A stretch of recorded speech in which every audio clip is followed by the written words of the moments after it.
Monday morning, 9 a.m., Jason walks in. He is the best engineer on the floor. By 9:15, security is escorting him out.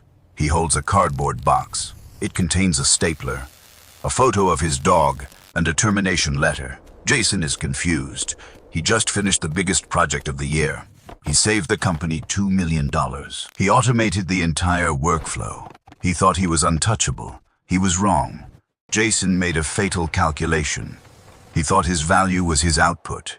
He thought results granted immunity. But in the corporate calculus, Jason was a completed checklist. He built the machine works now. The builder is no longer required. His salary was high. His maintenance cost was high. The cheaper junior developers can run the system he built. Jason didn't just automate the work. He automated his own firing. This is not an accident. This is not bad luck. This is the competence trap. You work hard. You exceed expectations. You think you are climbing a ladder. You are actually digging a grave. The system is designed this way. It does not reward excellence. It rewards leverage. Jason had none. He gave it all away. He put his skills into the code. The code belongs to the company. Now, the company has the skill, and Jason has a box. Look at the people who survive. Are they the hardest workers? Rarely. They are the ones who cannot be removed. Jason made himself efficient. He should have made himself necessary. There is a difference. A massive, dangerous difference today. We dissect that difference. We look at the mechanics of your disposal, and we teach you how to jam the gears. Let's look at the math. The cold, hard ledger, you are an asset, but you are also a liability. To a manager, a star performer is terrifying. You are a single point of failure. If you get hit by a bus, the department stops. This is the bus factor. Management hates the bus factor. Their primary goal is not profit.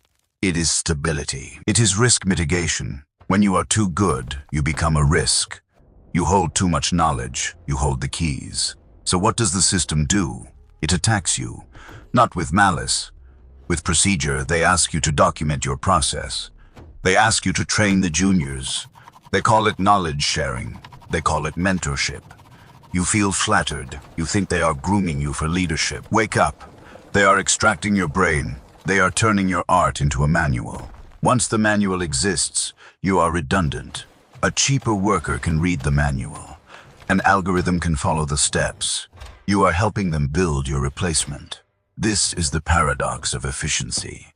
The better you are, the faster you complete your task. The faster you complete your task, the sooner you are unneeded. You are sprinting toward a cliff. Most people think the company wants the best work. False. The company wants the most predictable work, at the lowest possible cost. A genius is unpredictable. A genius is expensive. A standard process is cheap. A standard process is safe. You are trying to be a genius. You should be trying to be a puzzle with a missing piece. A piece that only you hold. But you hand over the pieces. You smile while you do it.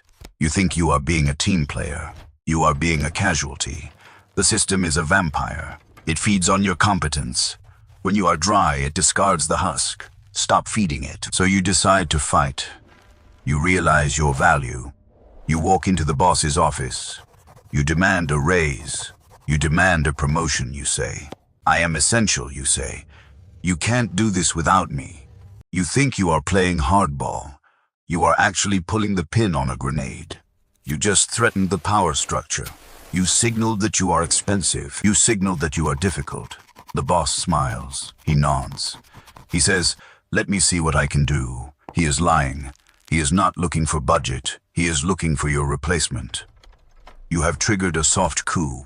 You tried to leverage competence without power. Competence is not power. Competence is a commodity. Power is structural. Power is ownership. By demanding more, you forced his hand. He now has a timeline. He needs to neutralize you before you ask again. He will agree to your terms temporarily. He will buy time. Meanwhile, he calls the recruiter. He calls the fixer. He shifts your workload. He isolates you from critical meetings. He calls it relieving your burden. He is severing your arteries. You feel like you won. You got the verbal promise. You got the pat on the back. But the knife is already sharpening. Never negotiate with a gun that has no bullets. Your skill is not a bullet. it is a blank. Unless you control the supply chain, unless you own the relationship, you try to hold the company hostage. But you are the one in the cage. The moment you demand value, you must be ready to walk. If you are not ready to walk, you are bluffing. The house always calls the bluff, and the house always wins. Do not make demands. Create conditions, create a reality where they cannot afford to lose you, not because you are good, but because you are entangled. Deeply, painfully entangled. How do you survive? You change the game. You stop trying to be efficient. You start trying to be structural. We call this strategic dependency. It is the art of becoming a load-bearing wall. You do not finish the house. If they remove you, the roof collapses. How do you do this? You leave the broken key. Never automate a process 100%. Automate it 95%. Keep the last 5% manual. Keep the last 5% inside your head. It must be complex. It must be boring. It must be critical. When the boss asks for the report, you deliver it. It is perfect, but he doesn't know how you made it. He doesn't know the specific query you ran. He doesn't know the specific contact you called. If you leave, he cannot generate that report. He panics. This is safety. You want him to feel a slight anxiety when you are on vacation. You want the system to stutter when you are sick. Not crash, just stutter. A subtle vibration that says, I am necessary. Do not document the intuition, document the steps, but hide the logic. Keep the relationships to yourself. Be the gateway. If a client needs something, they call you, not the department. You own the translation layer. You are the interface. A machine can replace a processor. It cannot replace an interface. Make them addicted to your output, but keep the source code hidden. This is not sabotage. This is insurance. You are protecting your asset. You are the asset. Do not let them copy-paste you. Make your work a signature. Unique. Irreplicable, obscure. In the dark, you are safe. In the light, you are a target. Stay in the shadows of the process. Let the dependency grow. Let the roots go deep, until pulling you out would tear up the floorboards. The second tactic is concealment. You must control the baseline. Your speed is not an asset. It is a target. If you run at 100%, they will demand 110%. You are setting your own trap. You cannot sustain it. You will burn out, or you will fail. And when you fail, they will blame you. They will forget the months of 100%. They will only see the drop. So, you lie. You operate at 70%. You tell them it is 100%. You deliver the project on Friday, but you finished it on Tuesday. You hold it. You polish it. You wait. You release it just before the deadline. You look busy. You look stressed. You play the part. Why? 2 reasons. First, you have a reserve tank. When a crisis hits, you can throttle up. You look like a hero. You saved the day. You didn't work harder. You just stopped acting. Second, you control the pace. You train your manager. You teach them how long things take. You set the rhythm. If you go too fast, they will just pile more wood on the wagon. They will not thank you. They will load you until you break. Do not let them find your breaking point. Hide it. Mask your true capacity. It is not laziness. It is pacing. It is resource management. You are a limited resource. Do not deplete yourself for a quarterly report. Save your energy for the leverage moves. Save your energy for the politics. Work happens in the 70%. Survival happens in the 30% you keep for yourself. Use that time to learn, to network, to build your escape tunnel. Never let them see the full tachometer. Keep the needle in the green. Tell them it is in the red. The final tactic. The most difficult one. Weaponized humility. You must kill your ego to save your skin. The star wants credit. The star wants the spotlight. The star gets fired. The survivor stays in the dark.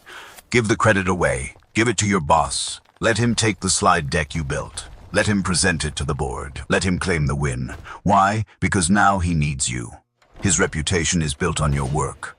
If you leave, he looks like a fool. He looks incompetent. You have turned him into an addict. You are the dealer. He cannot fire the dealer. He will protect you. He will hide you from layoffs. He will fight for your bonus, not because he loves you, because he loves himself. You are feeding his narcissism. You are the invisible prop that holds up his stage. This is the ultimate leverage. When the boss's ego is tied to your output, you are safe. You are not a threat. You are a utility. A threat gets eliminated. A utility gets maintained. Swallow the pride. Let them have the applause. You take the check. You take the longevity. The spotlight burns. It is hot. It attracts moths. It attracts snipers. Stay in the wings. Direct the play. Let the actors bow. You know who wrote the script. You know who pulls the strings. That is real power, silent. Invisible, essential. They will think you are a loyal soldier. You are actually a parasite, a beneficial parasite. You keep the host alive. The host keeps you fed. It is a symbiotic survival. It is ugly. It is cynical. But it works. The graveyard of careers is filled with people who wanted to be famous. The boardrooms are filled with people who wanted to be rich. Choose. The corporate world is not a family.